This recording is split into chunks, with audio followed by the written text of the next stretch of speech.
दोस्तों नमस्कार, जोहार। चलिए जानते हैं झारखंड सूबा की ताजा खबरों को, लेकिन उससे पहले अगर आपने अभी तक इस चैनल को सब्सक्राइब नहीं किया तो सब्सक्राइब कर लें, जिससे कि आपको झारखंड सूबा की ताजा खबर रोजाना मिलती रहे। तो सबसे पहली खबर की बात करें तो झारखंड के मुख्यमंत्री चंपई सोरेन ने दिया इस्तीफा। हेमंत सोरेन ने सरकार बनाने का पेश किया दावा। बता दें कि राज्यपाल को सौंपा विधायकों का समर्थन पत्र। जेल से बाहर निकलने के बाद एक बार फिर से हेमंत सोरेन झारखंड के मुख्यमंत्री बनेंगे और मुख्यमंत्री चंपई सोरेन ने 7:20 में इस्तीफा सौंप दिया था। इस्तीफे के बाद हेमंत सोरेन ने सरकार बनाने का दावा पेश कर दिया है और चंपई सोरेन ने कहा कि गठबंधन का जो फैसला था उसी के मुताबिक मैंने काम किया। हेमंत सोरेन ने कहा कि चंपई जी ने अपनी बातें कह दी है और ये गठबंधन का फैसला है। बता दें कि इससे पहले रांची में मुख्यमंत्री हाउस में कल विधायक दल की बैठक हुई थी और इसमें हेमंत सोरेन को विधायक दल का नेता चुन लिया गया था। अगली खबर की बात करें तो झारखंड में वाहन चोर गिरोह सक्रिय। हर दिन हो रही 8 वाहनों की चोरी। झारखंड में वाहन चोर गिरोह सक्रिय है और वाहन चोरी की घटनाएं कम नहीं हो रही है। राज्य के सभी जिलों में चोर हर दिन औसतन 8 वाहनों पर अपना हाथ साफ कर रहे हैं। बीते 30 दिनों की बात करें तो राज्य के अलग अलग जिलों से 233 वाहनों की चोरी हुई है और इसमें बाइक, स्कूटी के अलावा कार, पिकअप वैन, ट्रक और हाइवा शामिल है। लेकिन पुलिस अब तक इन वाहन चोर गिरोह के सरगना का पता नहीं लगा पाई है। नतीजतन शहर से अब भी प्रतिदिन वाहनों की चोरी हो रही है। अगली खबर, झारखंड हाईकोर्ट ने 6 साल की बच्ची से रेप और हत्या के एक मामले में आरोपी को बरी कर दिया। आरोपी को झारखंड के राजमहल की पॉक्सो कोर्ट ने फांसी की सजा सुनाई थी, लेकिन हाईकोर्ट ने पाया कि अभियुक्त के खिलाफ अपराध में संलिप्तता के साक्ष्य नहीं है और कोर्ट ने कहा कि सिर्फ अंतिम बार अभियुक्त और पीड़िता का एक साथ देखा जाना दोष सिद्धि के लिए पर्याप्त साक्ष्य नहीं है। यह वारदात साहिबगंज जिले के राजमहल में 4 मार्च 2015 को हुई थी। अगली खबर, राज्य के चतरा जिले में अवैध लकड़ी लदा एक ट्रैक्टर जब्त, तस्करों में हड़कंप। चतरा जिले के प्रतापपुर थाना क्षेत्र में वन विभाग की बड़ी कार्रवाई देखने को मिली है, जहां पर टीम ने चपका अस्कल के जंगल से वन विभाग ने गुप्त सूचना के आधार पर अवैध लकड़ी से लदा एक ट्रैक्टर जब्त किया। और बता दें कि हालांकि इस मामले में किसी को गिरफ्तार नहीं किया गया है। वन क्षेत्र अधिकारी ने बताया कि सूचना मिलने पर टीम मौके पर पहुंची तो माफिया भाग खड़े हुए। हालांकि अवैध लकड़ी से लदा ट्रैक्टर जरूर जब्त कर लिया गया है। अगली खबर, झारखंड के जमशेदपुर जिले में डीजीएम की पत्नी से लूट, चेन और कैश लेकर भागे बदमाश। जमशेदपुर के टेल्को थाना क्षेत्र के नीलडी मेन रोड के सामने कंपनी क्वार्टर में रहने वाले ISWP के डीजीएम मुकेश कुमार के घर के सामने बदमाशों ने उनकी पत्नी को रात में लूट लिया और इस दौरान लूट का विरोध करने पर फायरिंग की और इस मामले में एक केस टेल्को थाने में दर्ज किया गया। पुलिस ने बताया कि डीजीएम की पत्नी और बेटे रात वॉक कर जैसे ही घर पहुंचे, पीछे से 4 अपराधी ने उन्हें घेर लिया और घेरने के बाद उनसे 10,000 रुपए लूट लिए और सोने की चेन भी छीन ली। इसके बाद वो लोग भागने लगे तो लोगों ने उन्हें रोकने की कोशिश की, जिसके बाद उनमें से एक अपराधी ने पिस्तौल निकालकर हवाई फायरिंग की और वहां से फरार हो गए।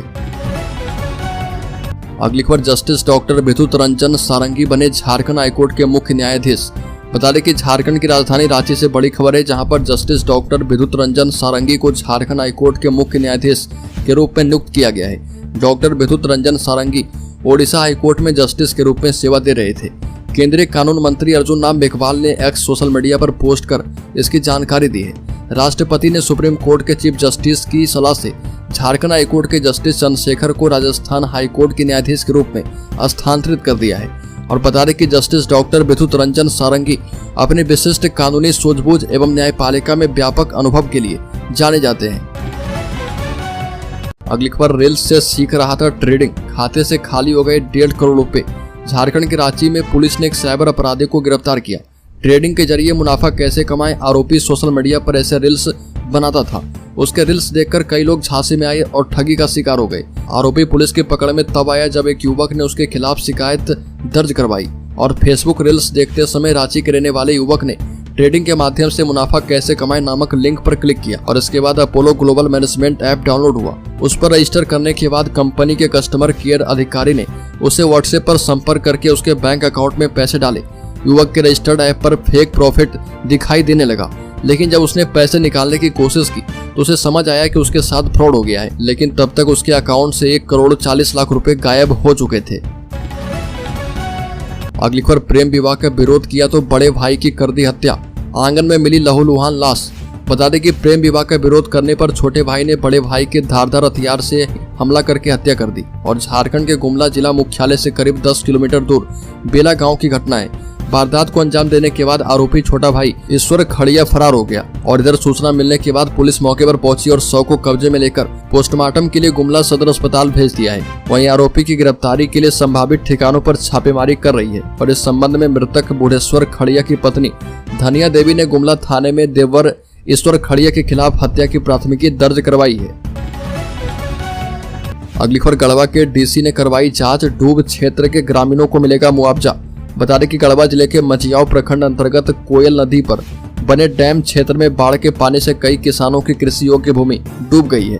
संबंधित किसानों की शिकायत के बाद डीसी शेखर जमुआर ने गढ़वा एसडीओ विजय कुमार को जांच करने का निर्देश दिया और निर्देश के आलोक में एसडीओ ने मौके पर पहुंचकर स्थल निरीक्षण किया है। डीसी ने जानकारी देते हुए बताया कि मचियाव प्रखंड के ग्रामीणों की कृषि योग्य भूमि बाढ़ के पानी में डूब जाने की शिकायत मिली है। कृषि योग्य भूमि डूब जाने के कारण ग्रामीणों द्वारा मुआवजे की मांग की गई है। अगली खबर, लोकसभा चुनाव में सबसे अधिक खर्चीले रहे ढुलू महतो, अनुपमा दूसरे स्थान पर। बता दें कि लोकसभा चुनाव 2024 संपन्न हो चुका है। केंद्र में एनडीए की सरकार भी बन चुकी है। चुनाव परिणाम आने के 1 महीने तक भारत निर्वाचन आयोग का काम समाप्त नहीं हुआ था। अब जाकर चुनाव आयोग ने अपनी अंतिम रिपोर्ट जारी कर दी है। इसके तहत धनबाद लोकसभा सीट पर चुनाव कार्य एवं प्रचार को लेकर भाजपा प्रत्याशी और वर्तमान सांसद ढुलू महतो ने सबसे अधिक खर्च किया है और कुल 61 लाख रुपए इस चुनाव के दौरान खर्च किए गए। वहीं कांग्रेस की अनुपमा सिंह दूसरे स्थान पर है और इन्होंने इस चुनाव में 49 लाख रुपए खर्च किए हैं, जबकि खर्च करने वालों में तीसरे स्थान पर जगदीश रवानी का नाम शामिल है और इन्होंने 34 लाख रुपए खर्च किए हैं। अगली खबर, रासायनिक, परमाणु और जैविक हमलों से निपटने के लिए तैयार हो रहा रांची का रिम्स। झारखंड के सबसे बड़े सरकारी अस्पताल Rajendra institute of medical sciences को रासायनिक, परमाणु और जैविक हमलों से निपटने के लिए तैयार किया जा रहा।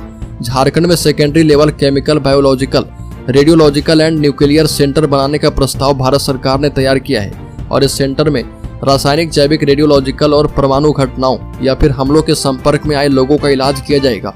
लेवल 2 CBRN सेंटर के निर्माण पर करीब 150 करोड़ रुपए खर्च किए जाएंगे और अगले 3 साल में भारत सरकार ने इसको तैयार करने की योजना बनाई है। साथ ही अगली खबर की बात करें तो झारखंड में प्राथमिक शिक्षकों के प्रमोशन पर लगी रोक।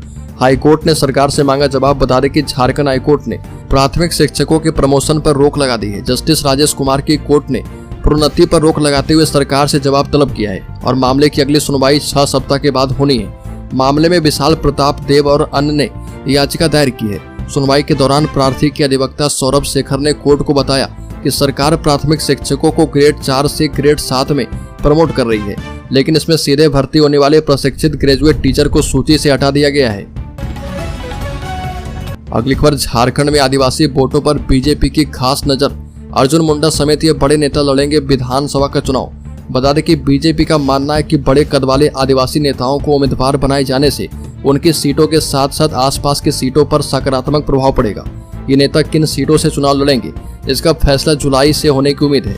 राज्य में इस बार चुनावी लड़ाई को बीजेपी कितनी गंभीरता से ले रही है, इसे इस बात से समझा जा सकता है कि रणनीति की कमान राष्ट्रीय स्तर के 2 दिग्गज नेताओं शिवराज सिंह चौहान और हिमंत बिस्व शर्मा को सौंप दी गई है। अगली खबर, झारखंड हाईकोर्ट ने कहा कि संथाल परगना में बांग्लादेशी घुसपैठियों की पहचान कर उसे वापस भेजें। बता दें कि झारखंड हाईकोर्ट ने राज्य के संथाल परगना इलाके में बांग्लादेशी घुसपैठियों को चिन्हित कर उन्हें वापस भेजने को लेकर कहा है और कोर्ट ने संथाल परगना के सभी 5 जिले के उपायुक्तों को इसके लिए तत्काल कार्रवाई शुरू करने और इस संबंध में 2 हफ्ते में शपथ पत्र दायर करने का आदेश दिया। सुनवाई के दौरान याचिकाकर्ता की अधिवक्ता राजीव कुमार की ओर से बताया गया कि झारखंड के 6 जिले में अवैध प्रवासी की संख्या बढ़ती जा रही है और इनकी वजह से यहाँ की ट्राइबल आबादी सबसे ज्यादा प्रभावित हुई है। इन जिलों में बड़ी संख्या में मदरसे स्थापित किए जा रहे और घुसपैठ करके यहाँ के आए लोग स्थानीय जनजाति आदिवासी युवती के साथ वैवाहिक संबंध स्थापित कर रहे और यहाँ की डेमोग्राफी को बुरी तरह से प्रभावित कर रहे। अगली खबर, गहरी नींद में सो रहे थे पिता, बेटे ने कुल्हाड़ी से काट डाला। झारखंड में नए कानून के तहत हत्या का पहला केस दर्ज।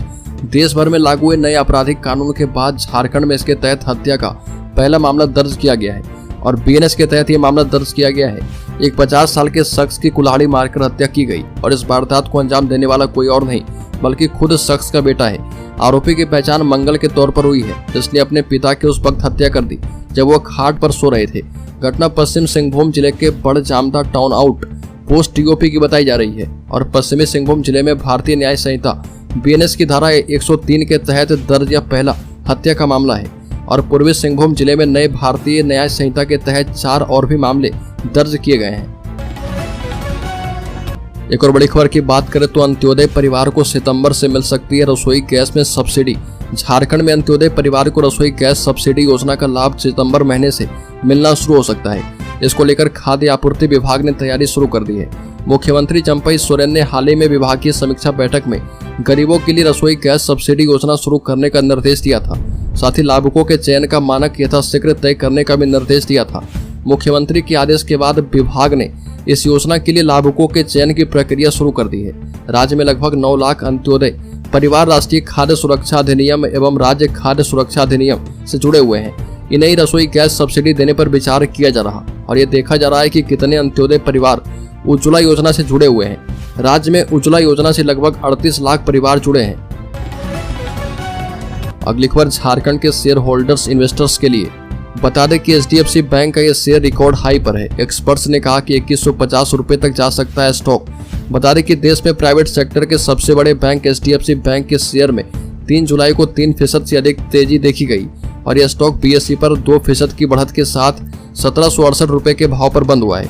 वहीं इंट्राडे में स्टॉक ने 1791 रुपए के अपने ऑल टाइम हाई को छू लिया है। टेक्निकल एनालिस्ट मानस जायसवाल का कहना है कि HDFC बैंक के शेयरों का टारगेट 2100 से 2150 के लेवल पर बना हुआ है और इस हिसाब से बैंक के शेयर में क्लोजिंग प्राइस के मुकाबले 21% की दमदार बढ़त देखने को मिल सकती है।